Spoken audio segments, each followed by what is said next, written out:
Brought to you by TechnoSpark 20 series smartphones.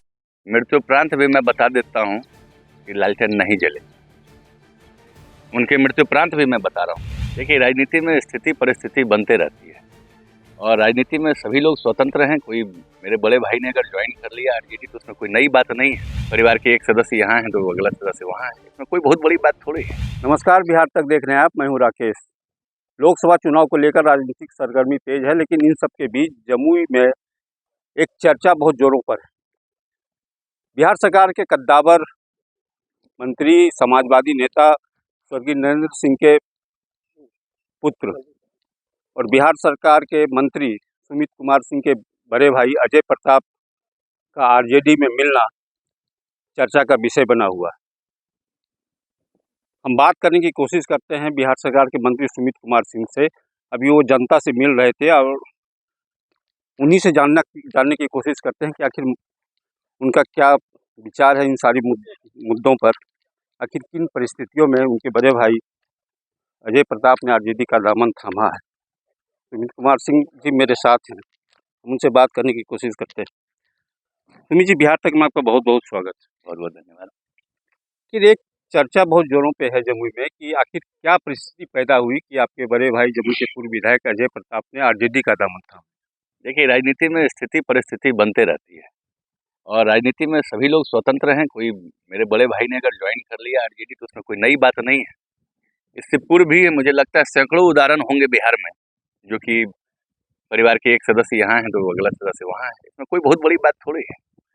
RJD join करने के पहले क्या अजय जी ने आपसे कभी चर्चा की थी कि आप भी राजनीति में हैं, बिहार सरकार में मंत्री हैं, कि इस तरह की चर्चा हुई थी कि हम आरजेडी ज्वाइन करने जा रहे हैं? देखिए, अब ये वैचारिक है, अपना मामला है और वो स्वतंत्र हैं। वो पहले खुद भी विधायक रह चुके हैं और पूर्व में भी कभी हम लोग कभी एक साथ रहे नहीं। अगर आपको पूर्व के हिसाब से अगर राजनीतिक जानकारी हो, अब राजनीतिक जानकारी के हिसाब से भी देख लेंगे तो अगर पूर्व में भी वो जब पहले जीते थे, मैं उस वक्त भी अन्य दल से, झारखंड मुक्ति मोर्चा जिसको निर्दलीय कहा जाता है, उसके बाद भी मैं निर्दलीय ही रहा हूँ। वो कभी भाजपा में रहे या किसी अन्य दल में रहे, मैं कभी उनके साथ नहीं रहा। शुरू से तो हम लोग अलग ही हैं, कहाँ हम लोग एक साथ हैं। आपके पिताजी बिहार के कद्दावर मंत्री रहे हैं, स्वर्गीय नरेंद्र बाबू समाजवादी नेता रहे हैं, आप दोनों उनके पुत्र हैं।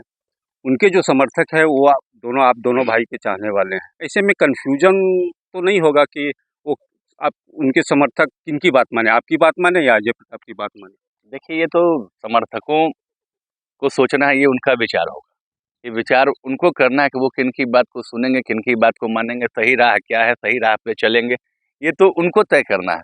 और ये मुझे पूर्ण विश्वास है जो उचित राह होगा, समर्थक उचित राह पे ही चलेंगे। जब से आरजेडी की स्थापना हुई है, मंत्री नरेंद्र बाबू मैंने राजनीति में थे, तब तक इस परिवार में लालटेन नहीं जला था। ये पहला मौका होगा जब आरजेडी का दामन किसी एक भाई ने थामा है। उनकी आत्मा को कष्ट होता होगा। मृत्युपरांत भी मैं बता देता हूँ कि लालटेन नहीं जलेगा। उनके मृत्युपरांत भी मैं बता रहा हूँ कि लालटेन नहीं जलेगा। अच्छा, कौन भारी होगा?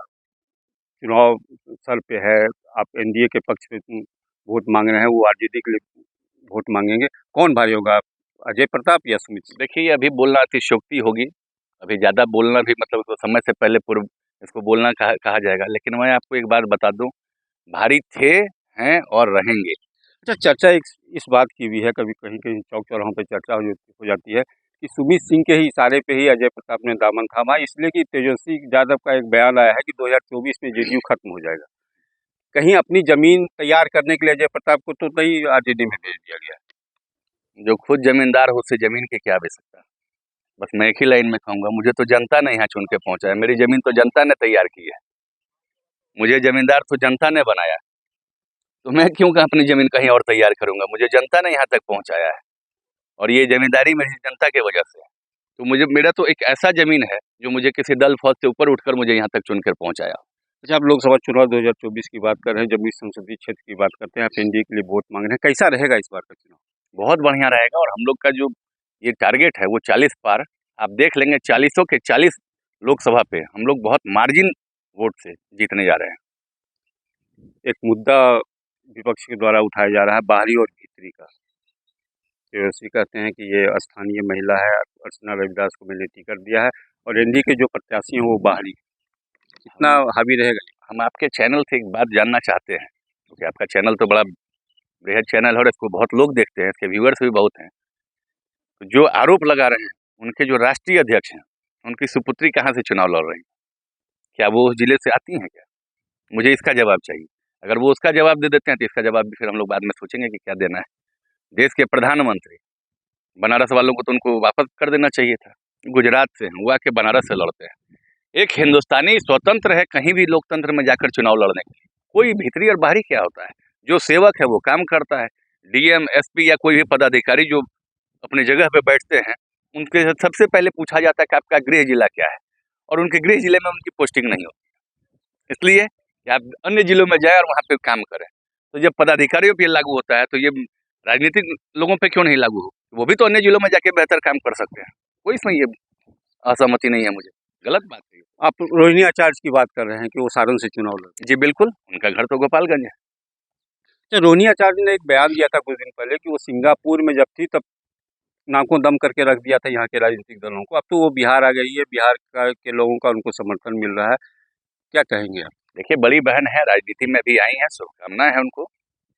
और वो क्या कह रही हैं, नहीं कह रही हैं, अभी उनका छोड़ दीजिए। वो हर बातों का जवाब नहीं दिया जाता है। चुनाव के बाद जब रिजल्ट आएगा तो इसको हम लोग देख लेंगे। इस बार 40 के 40 के 40 और 400 से अधिक, इस बार 450 पार। तो ये थे मेरे साथ बिहार सरकार के मंत्री सुमित कुमार सिंह, जिनका कहना है कि अपनी अपनी विचारधारा होती है, लोग राजनीति करने के लिए स्वतंत्र हैं, वो कहीं भी राजनीति कर सकते हैं। राकेश कुमार सिंह, बिहार तक, जमुई।